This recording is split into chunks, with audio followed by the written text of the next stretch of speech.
Monsieur Romaka, c'est que na bino na numéro ya sika émission na bino écho des partis politiques et associations. Oui bien émission oyo tout le belakation le parti politique le décortiquer peu actualité de l'heure par rapport à ce qui se passe dans le pays. Makanisi ya balamboka, makanisi ya ba cadre pe ba membre ya ba parti politique. Le tozana esengo mois de mars, mois de la femme oblige.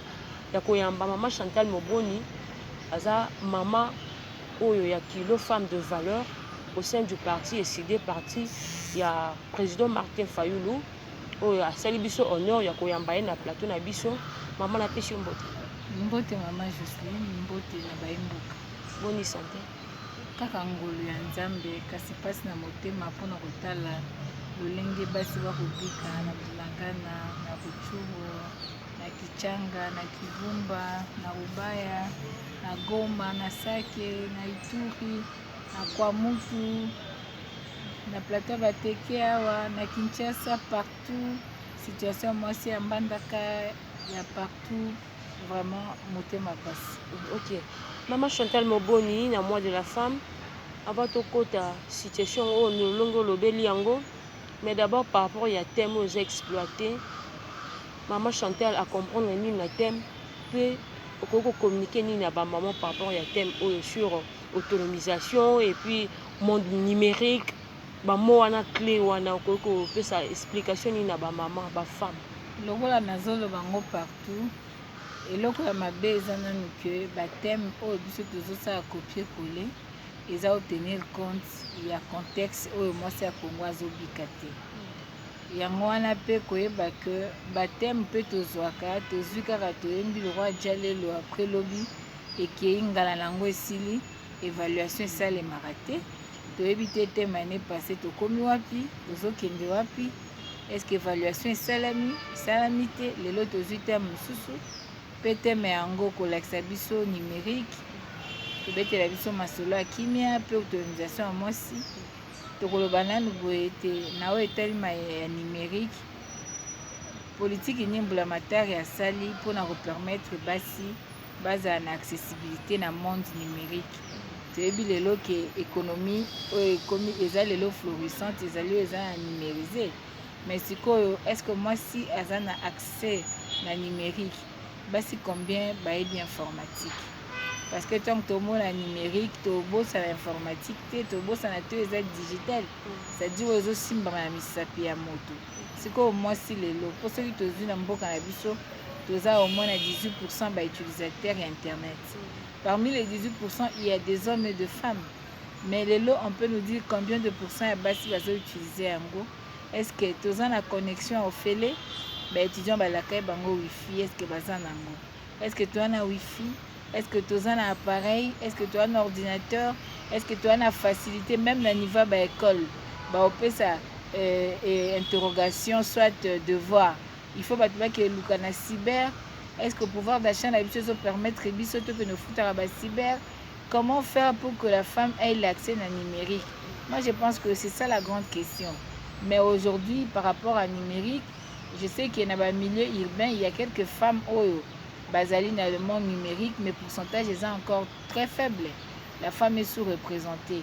Maintenant, quelle est la politique publique que l'État tient en place pour permettre à ce que cette femme-là ait vraiment palper numérique? Donc, les thèmes moko oyo, na niveau de vie oyo biso, ça demande encore beaucoup de préalables, liboso to exploiter en gros. Mais pour ces femmes, déjà dans le monde digital, dans le monde douane, donc encourager bazala ba continuer, bazala ébeler, donc encourager même les acteurs à la société civile tout ça, na ba formation, quoi vraiment comme ma base en termes d'éducation basée sur le numérique, donc même na ba ombula matériel sengeli à disponibiliser ba espace, ba infrastructure, ba structure pour nous permettre que numérique wana est à la portée de tous, filles comme garçons. Parce que tu as vu que lelo molongo mobimba et fandi likolo na yango et puis ba étude etali biso ete ba société ba entreprise mingi ezali ko utiliser yango bazali penza na ba économie moko florissante. Pardon na o etali kimia mes excuses tokoloba que kimia pour la biso comme denrée rare denrée rare parce que les londres tous ces émissions basi ba okima zamba basi ba olukeska okende. Il y a des déplacés au total même dans rapport moko ya Amnesty International même kotanga déclaration moko ya femme ou hasard responsable de la femme déplacée. Il y aurait plus de 100 femmes victimes, il y a des violences sexuelles, il y a victimes à viol, déplacées. Donc il y a beaucoup de choses qui se font. Moi c'est comme la arme de guerre, donc il n'y a pas la paix. Parce que quand il y a perte de la dignité humaine, la paix est zatée. Donc paix est causalité. C'est-à-dire l'insécurité alimentaire. Quand la femme se réveille, il n'y a pas de paix. Quand la femme se réveille sous le bruit, il y a des armes. Elle se réveille, elle a la présence, il y a des pays agresseurs. Accompli le plan de balkanisation au Congo, il n'y a pas de paix. Donc aujourd'hui, on aurait voulu qu'il y ait un thème national et la situation de la femme dans les zones occupées, dans les zones en conflit, na Ituri, na Beni, na Goma, na Bunagana, na Rutshuru. Quelle est la situation de cette femme? Quelle est la situation des enfants? Oh, bazo kima, bazo kabwana, baboti. Donc on aurait voulu qu'il y ait un thème moko dans le contexte na biso.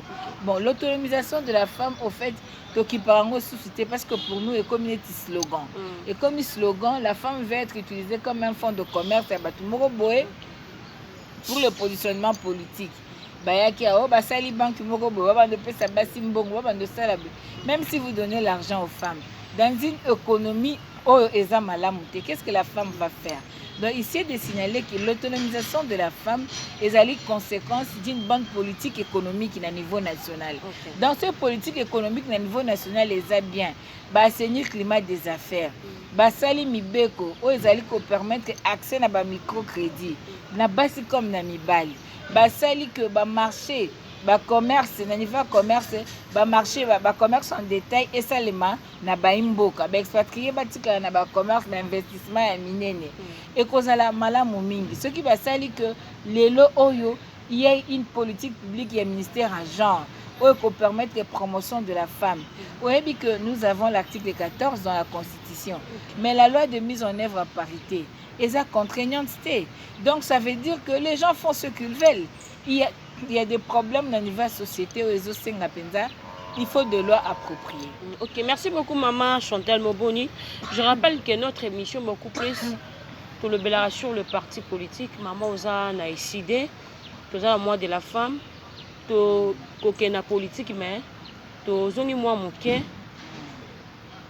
sur place de la femme au lobby toujours l'autonomisation toujours le nyonso mais place de la femme au sein du parti politique to bani d'abord on a décidé est-ce que décidé ils ont valorisé ba femme est-ce que décidé ils ont pesa basi bisika na bango nini oyo décidé ils ont salé la basi tant que ba femme na kati ya parti ils ont aidé basi en quoi? Nakanisi que ceux qui ont allé biso tozali na congrès na Kisangani na issue ya congrès wana tozwaki ba résolution oyo toza na résolution moko oyo ezokotala makambo ya basi ya genre la personne vivant avec handicap comment créer ba conditions ya malamu pour permettre à ce qu'il y ait égalité de chances pour tout le monde. C'est-à-dire, moi, si dans mobali, quand il y a des compétences égales, on se base dans la facilité pour accéder à la fonction. Il y a même des personnes vivant avec handicap, tout ça. Donc, biso tozali déjà à niveau na biso nandi. Il y a programme na biso ya gouvernance ezali synthétisé dans le manifeste de Kisangani. Point wana eza ko figurer et puis c'est parmi des résolutions phares autolobby qui est sengeli to créer environnement moko pour permettre promotion il y a ba catégorie na uti kotanga a na niveau ya parti na biso ndongo lobby et je peux vous dire ici que moi je vous parle, je suis porte-parole du président Martin Fayulu. Je suis une femme. Il y a aussi des hommes mais il a voulu promouvoir la femme. La vice-présidente y a décidé. C'est une femme, maman Louaka, c'est une femme. Nous avons une secrétaire générale adjointe, au niveau ASCD. Nous avons des femmes dans le bureau national. comptable de la BCD, c'est une femme. Nous avons des femmes qui sont exécutives au niveau de la province, au niveau de la diaspora et partout. Il y a des femmes, c'est-à-dire à tous les niveaux, il y a la représentation de femmes. Mais on doit se battre encore parce que Tolingi Bendia, tout comme à 50-50. Mais là-bas, poste à commandement en partie, vous voyez déjà dans le cadre du bureau national, vous avez une femme au Azali, exécutif Nanjili, Changu, vous avez une femme porte-parole à président Martin Fayou, secrétaire national en charge de communication à ICD. Vous avez une femme au Azali vice-présidente, vous avez une femme qui est secrétaire générale adjointe, vous avez femme au Azali secrétaire national en charge du genre, vous avez des femmes même dans un organe décisionnel y a parti. Même si tozo bunda pour que nombre est à la penza malam. Mais et le but est qu'il n'y a pas de difficultés. Il y a des difficultés aussi liées par rapport aux clichés, aux sociétés. Et ça, moi aussi. Et vous savez que nous, on a cette chance-là d'avoir un président qui veut à tout prix que la femme soit promise. Mais on ne va pas se voiler la face que dans la scripture, dans la partie, dans la partie politique, il y a aussi certains hommes la femme doit toujours être inférieure. Donc ça, c'est un problème sociétal dans la partie politique. Et c'est ça notre lutte. Il faut tout bunda pour que tout ça empreinte il y a malam que non. Na raison à raisonner parce que la femme est capable de bâtir, comme la Bible dit, c'est la femme qui bâtit. Alors, vous devez reconnaître les capacités de femmes. Donc aujourd'hui, on a un défi à relever. Nous femmes, nous devons travailler doublement pour permettre à ce que Batouba Longwa na bamakanisi oyo batika nango kala que moi c'est tungara mboka tenzokande moi c'est motongi ya mboka. OK, maman Chantal a vu sur ma poste clé et tout ça que la femme occupe au sein du parti SID, mais est-ce que ou encadre ka ba maman pour ça la formation SID ça la nini pour la femme oyo bazana na ba poste été ba jeune fille organisation ya structure ya ba femme, qu'est-ce que vous faites? OK, merci. Nous avons un secrétariat national en charge des gens. Ils ont une structure spécialisée dans AFEC, Action de femmes de l'ECD. Et dans cette structure, il y a des réunions de femmes, il y a des formations, l'éducation, il y a beaucoup de séminaires, colloques, d'abord pour que la femme comprenne sa place dans la société et dans le parti et dans le pays, pour que la femme ait valeur et à parti, ait idéologie à parti, à comprendre méandre et à lutte au Zanango. Donc, tout ça, on a parti. D'ailleurs, c'est 8 mars. C'est 8 mars, après avoir formé de jeunes femmes, de jeunes filles, tout qui a marché la communication. 4 nouvelles femmes désormais, communicantes. Il y a décidé de communiquer. Nakanisi même yo ko za coordonner la bango ripo bando kuta na bango. Maman stratège Nzalingo je crois au yebie aka communicante nakati ya décidé tozana exaucer Mbengele, tozana maman Sarah Bintou, tozana Divine Lala, ozomona que ce sont de femmes de propulser bango. Pourquoi? Parce que basu coaching, basu formation et tomoni il est temps babima na terrain pour babunda musala. Nous avons des femmes qui sont responsables de la section de la commune. Elles sont responsables et elles travaillent sur le terrain. Aujourd'hui, SID est implanté dans 26 provinces et à Congo. Grâce aux femmes aussi. Les femmes, ils travaillent, les femmes sont sur le terrain. Donc, les femmes travaillent, les femmes sont sur le terrain. Alors, maudit les bélés à formation. Pour que nous ayons des femmes, des valeurs qui puissent vraiment côté ka image ya participer à mboka na ndenge ya malamu pour que baloba que non Congo azape na bato ya motuya. OK, ceux qui va élection kozala, est-ce qu'il y aura aussi des femmes députées au sein ya SID? Oui, nous avons des femmes candidates au sein à SID parce que nous avons même au rappeler nous avons même déjà une structure des femmes candidates au baza coachées, baza encadrées, baza se préparer pour les élections. Maman Chantal, elle est candidate dans Moamba. Vous avez Maman Stratège, elle est candidate dans Ngaliema. vous avez Divine, elle est candidate na Moamba.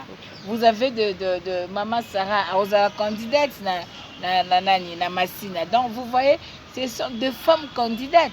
Oyo bazali coaché, baza préparé pour que l'obi peut compétir ensemble na mibali et que le meilleur gagne. Ok. Ouais. Merci beaucoup. Soy tolandi thème oyo ya femme. D'ailleurs, makamako exploité aux allez belé trop risqué ba point msusto le belate.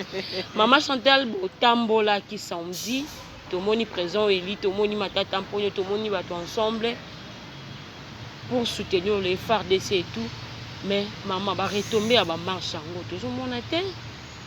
Tout le monde marche à Karaboé, tout soutien les FARDC. Pamba va bitumbezo continuer kaka et là mon changement va longuer zate. Va retomber à marche en gros. Ce qui m'a à côté hôpital. Aza un soin intensif. Babandi ko pese tonga. Na tonga liboso ka ba opese a telemi abimi ya komi normal atamboli aliete. Ezo dépendre na degré malade eza na nzoto. Na ba kir. Kir ba ko pesa il faut respecter kir.